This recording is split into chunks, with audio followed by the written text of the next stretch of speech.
My listeners love sets. They love to hear from the best in the world about, a set that they've done in particular. Give us something from memory that you did, because you were renowned as one of the best trainers in the world, including, Grant Hackett will say that, Kieran Perkins will say that about you, that Daniel Kowalski could do some workouts. So give us one, man. Yeah, probably the most noticeable was Dennis Cottrell gave me 10 400s, long course on 420. I held them all under 405. And you talk about being like in the zone. That was it, man. That was 94. I was just like, that was so easy. So there's definitely that one. And then the one about 6 weeks out from the Olympics, Bill Nelson had me do, I had to do a 500, 1,000 and a 1,500. And I had to go under 505, I had to go under 1010, and I had to go under 1515. And I went 504, 1009 and 1515. Wow. And so I kind of knew that, if they gave gold medals to training, man, I would just be absolutely loaded. Yeah. I love training. I love training. I love the challenge of it, but I also love just being in your own little world and doing that thing. Loved it. That's awesome, man. That's incredible. Great stuff. Did Sun Yang break the world record in that Olympics? Yeah. Yeah. So he won. I remember 1431. 1431. It was ahead of me like 20 meters. I was swimming, but I was watching him, and it was going really fast. And yeah, there wasn't like, I'm not focusing on times, because I think the most important thing is to win races. I can win with 15 minutes, and that's okay for me. But 1431 it's an incredible time. So it's a motivation for me to keep training and keep reaching, new levels. And I was 19, second youngest guy on the team, and I freaked out. Fear overcame me. I couldn't feel my legs as I was walking out. Wow. I flipped out, totally out of the race, and I got 5th place.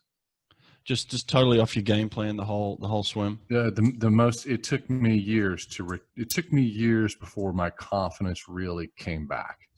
Wow. Yeah, it was so I never had that moment as a kid, but I had that moment then. Yeah. And so the time I went was a 1:59. I don't know what it was. It was like slower than a time I'd gone when I was 16. Wow. Gosh. So it was like I'd gone faster a few years before. It was a very big bed shitting. The first question I would ask an athlete who's going up against Caleb Dressel is, are you afraid? Are you afraid? Are you afraid of Caleb Dressel? What frightens you? I would want to know. And if that athlete said to me, yeah, I'm afraid, he's great, then I'd say, you've just lost. We have to start all over again.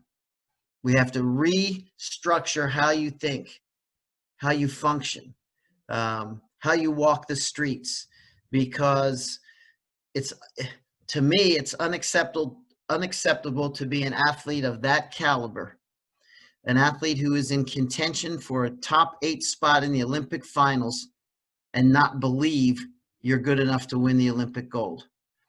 I think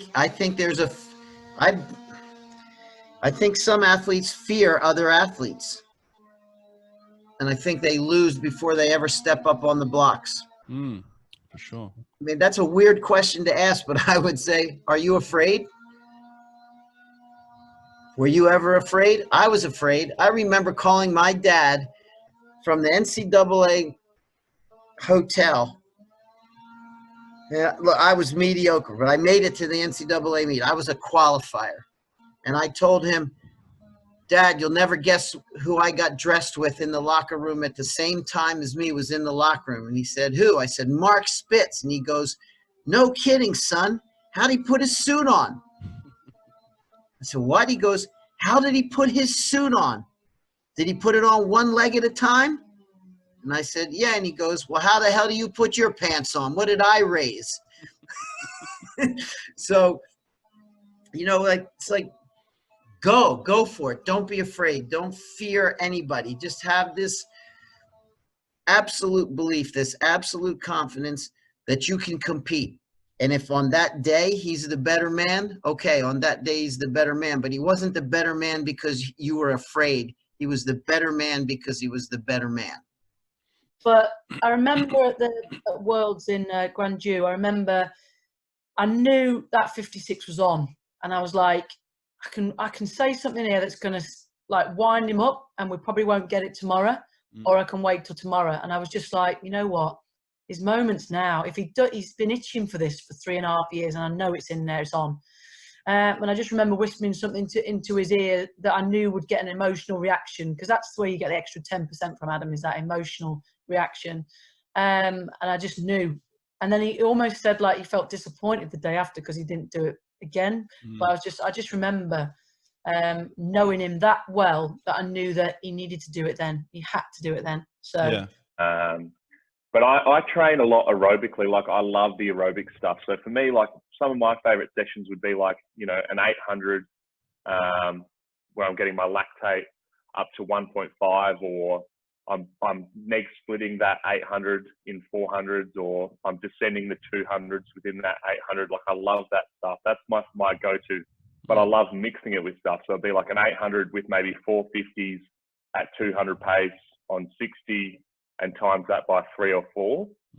And that is my favorite session I could possibly do. Like any stuff like that where it's just like a big mental grind, I love. Were you at the time thinking everyone in the room has to beat me, or I have to beat everyone in the room?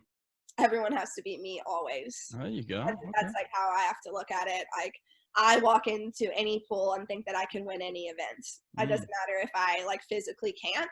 I'm going to tell myself I can. Like it doesn't matter if I'm swimming like 100 breast, 100 free. I'm like, I'm going to win this, or I'm going to do it. Or like, I always tell myself like in the water, like I'm holding the bars and I'm like, I've done everything I can and I'm capable of winning this event right before I dive in. And I always tell myself like huge positive affirmations, like as I'm getting into the water to race. So like the last thing I'm thinking is like, I'm awesome. I've done everything. Like I can do this.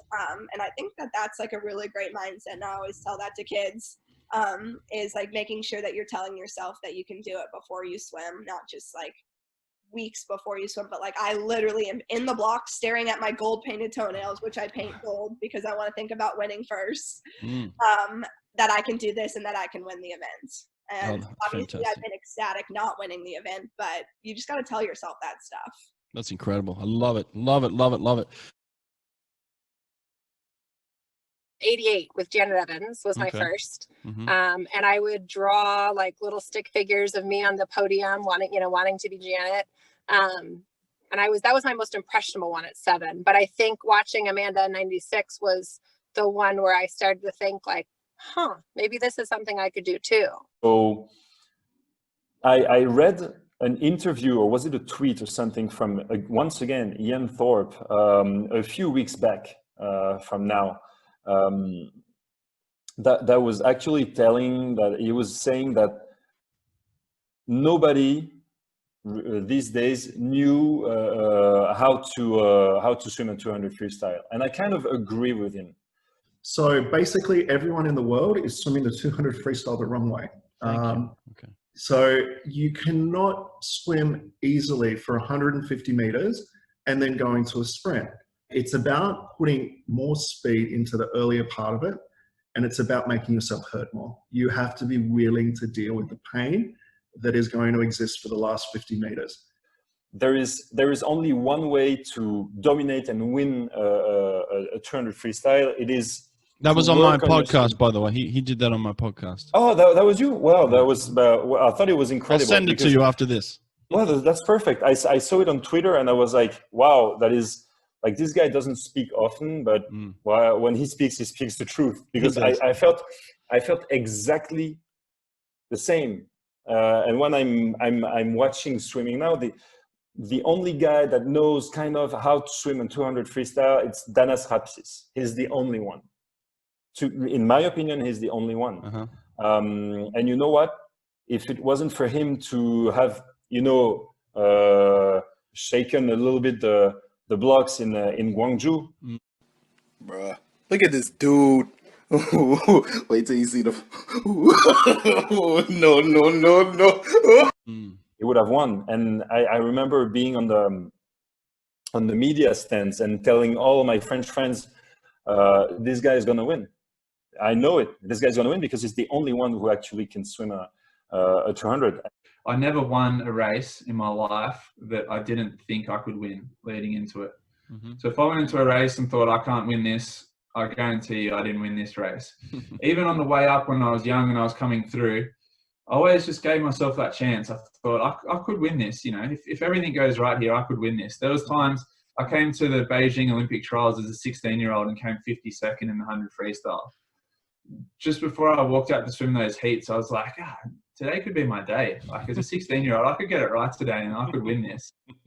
And love it. I maintained that right through my career. Even the last races of my career, like when I was pretty busted up physically, I remember sitting in the marshalling area and going, I'm going to turn it around today. I'm going to win this race. And every bit of form, everything I'd done in training, my competitors, people that knew me best, everything else was telling me otherwise. But I always thought to myself, no, you know what? I'm going to win this race and I'm good enough to win this race. And that always, essentially, I believe, it always gave me the opportunity to win. Whereas I see so many young kids go into races and so many other swimmers. And, you know, I used to thrive off it when other young swimmers in Australia would race me. They'd say, oh, you know, James Magnussen's in this race. I'm racing for second. And they'd say it in the media. And I'd think, beautiful, you know, that's the perfect, that's all I need.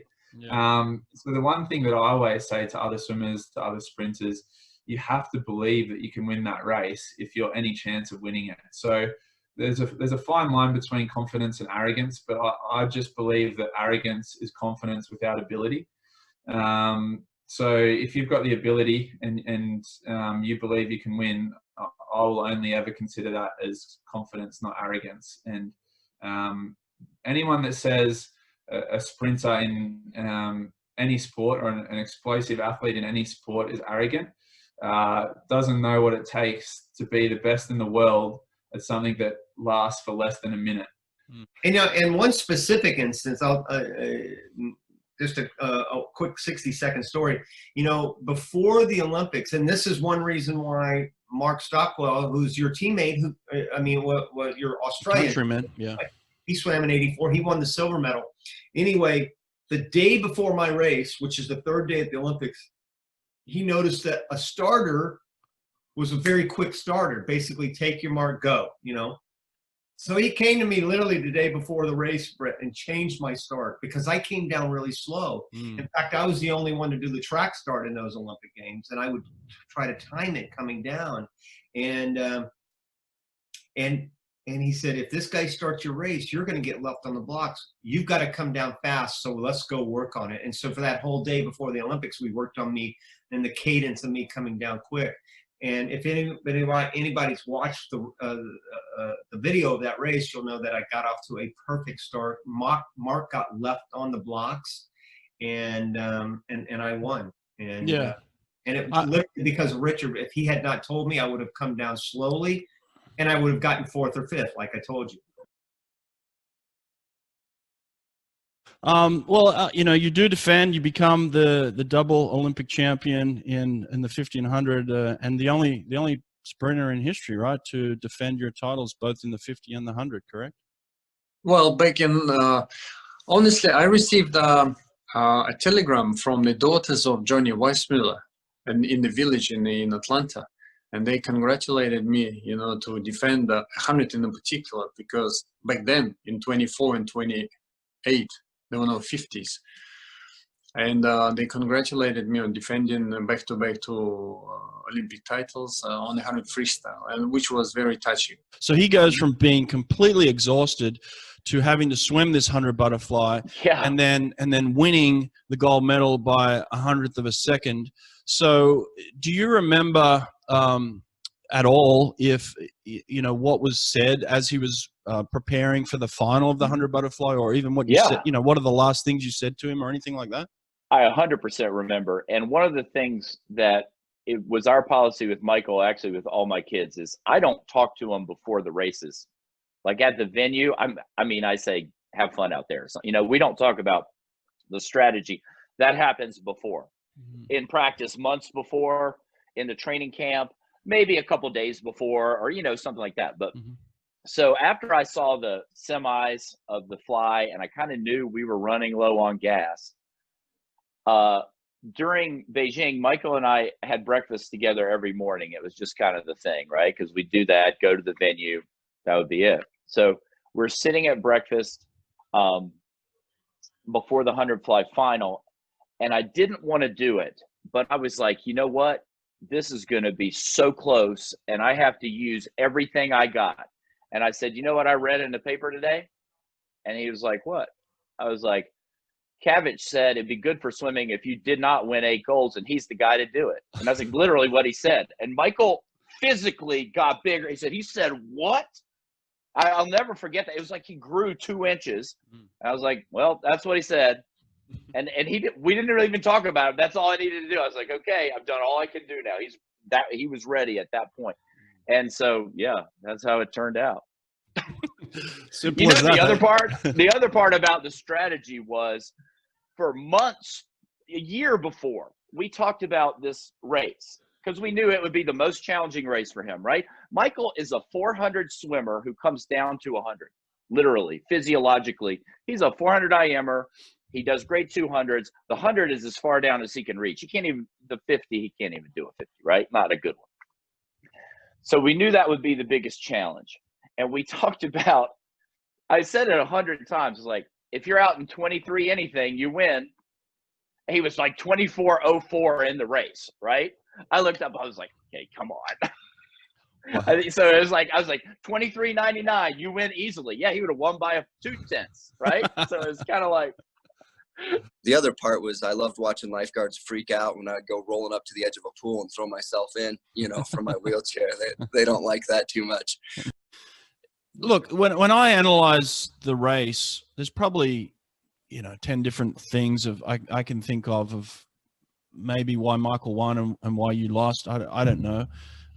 There's even some conspiracies you could throw in there as well. But like, to this, sitting there right now on this day, why do you think you lost that race?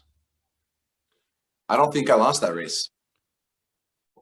I remember I was at home sitting on the couch or something, eating cereal. My dad comes home. He's like, Sabir, I got some tickets to the Super Show. And I was like, what's that, Dad? He's like, you know, Emmett Smith and, you know, Scottie Pippen, like they come and it's this big sporting goods event where all the sporting good retailers and like apparel companies, they bring their athletes and it's a fan event and they sign autographs and all that. And I was like, not interested. He's like, I think that guy, the guy you like, Pablo Morales, I think he's going to be there. And I was like, what? Let's go. And so as soon as I walk in the building, the first person I see is Pablo Morales signing autographs. Nice. And I cut line. I get up in front and I was like, Pablo, listen to me. You got to listen to me. I'm going to break your record. I'm the best ever. Like, you have to listen to me, Pablo. And I just like, it's like I blacked out and I was just talking. One of my favorite races that always stands out for me was, so in 2010, when I was kind of back training full time and everybody was like, what the hell are you doing with your life? I went to nationals and just out-touched Pearsall and won the meet in 2010. And nobody expected that except for me and my coach. And really, like, the whole idea was, I think that there's a way to beat Pearsall. And he was one of the most, I still think, one of the best backstrokers of all time. Oh, for sure. But the whole strategy in that race was stay close enough and see if you can outspin him the last 10 meters into the wall. It helped me a lot to have James and Romain at that time, because they teach me a lot about Olympics. They teach me a lot about sprinting, but also be relaxed. I remember that the last thing Romain and James told me before the Olympic final in 12, they told me, I have nothing to tell you. You know how it works. You just have to smile when you go on the blocks.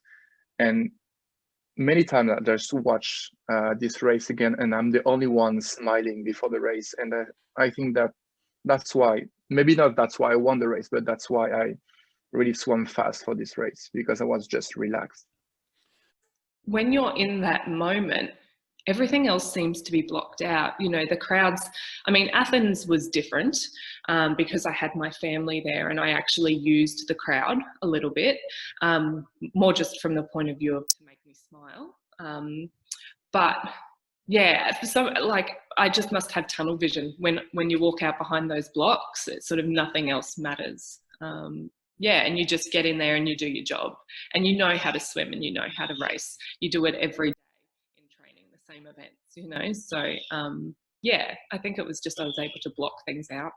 Question a lot. I do swim clinics. So when I do the swim clinics, some people ask me the question, did you ever race Michael Phelps? And I'm like, no, I never raced Michael Phelps, unfortunately. But you actually raced Michael Phelps and beat Michael Phelps. That must feel good to know that you beat the greatest swimmer in history in a straight race, right? Yeah. Every day I say to everyone, I beat Michael Phelps. I beat Michael Phelps. No, I first met him at the World Championships in 1994. They were in Rome, and reigning Olympic champion and world record holder. And I didn't meet him before the ready room, before finals, really. Yeah, he made an approach, came in, went directly up to me, and you know, started saying some things like, "Oh, what's the medal count for the United States right now?" This is a trick question. I'm not paying attention. I've got attention deficit disorder. You know, like, don't ask me. There's got to be a team manager who can give you the medal count if you're really interested. And yeah, I didn't even know if it was like broken English or anything. And so he's asking me a rhetorical question because obviously he already knew the answer. He was like, 13 or something. He's like, never before at the World Championships has the United States been so far behind in the medal count, or so low in the medal count, or something like that. I was like, oh, interesting. And still trying to like figure out if he didn't speak English, or like this was social etiquette where he's from. I don't know.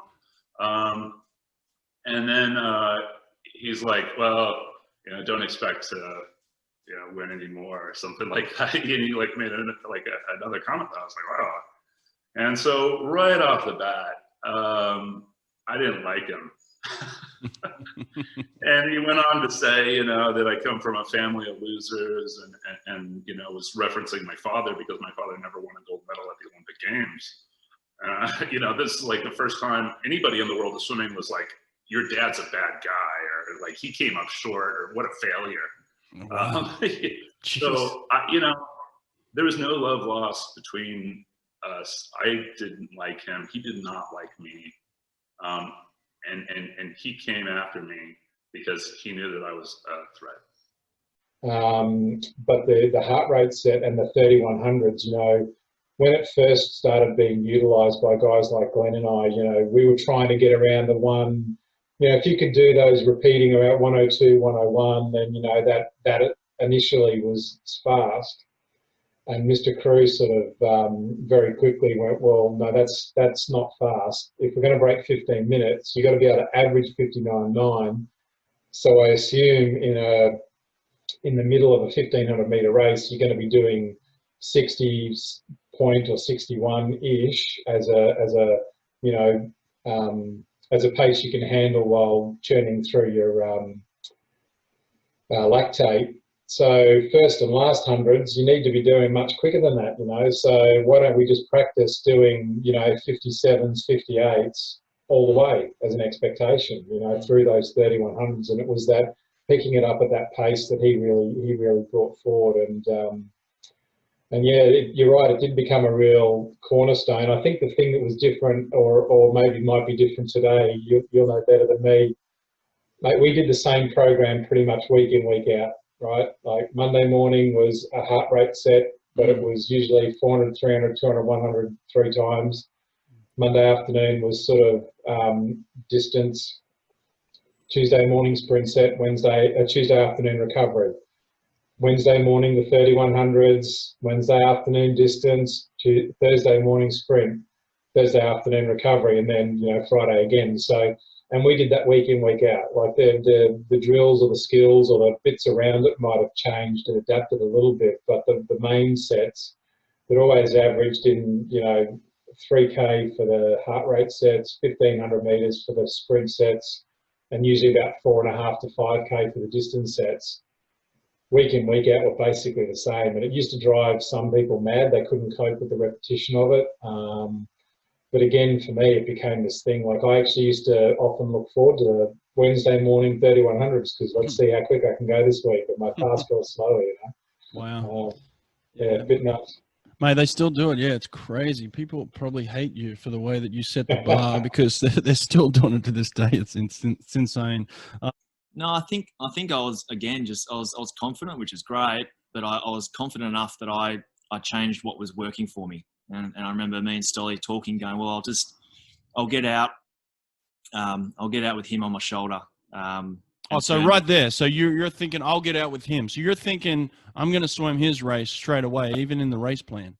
I was comparing my race plan to where he was going to be, as opposed to just focusing on what I was going to do. So gotcha. It related to him, and in that mindset, I was like, well, I can, not push it as hard this first 50. And I remember it was probably at the 25-meter mark, he just dug in and went, and I was in my groove, and before I knew it, he was kind of in front, and that rattled me. And that's all it took. Simple thing. Mm-hmm. And that's probably what's the most disappointing thing for me. Not getting silver. I think if I had did my race plan and come seconds, there's nothing I could have done better. When was that talk about the race plan? Was that after the prelim, like directly after? Was it back at the village? Was it right before the race? I think it was before my warm up, kind of before or after my warm up, I think. And before that, we just never talked about people. It was just what I was going to do, getting out and around a 22 low, whatever it was going to be, save my legs for the last 50, whatever it was. And I think we both kick ourselves for that conversation. It was, that's probably the only disappointment I have with that race. It's not the silver. It's not the expectations or the weight of the expectations other people had. It was I didn't swim my race, and that's the only thing you can get annoyed at as a swimmer, is if you walk away and know that you didn't try hard enough or you didn't do what you planned. You can't factor in anyone else's races. So the fact that he went 47.2, if I had have gone 47.4 but still done my race and got out in front and died in the arse, there's not much more I could have done. But the fact I swam his race was the biggest mistake he could have made, and I knew that I should have done better. Everything is great. Living a good life in Marseille, in the south of France. So working now, which sucks. Swimmers, keep on swimming as long as you can.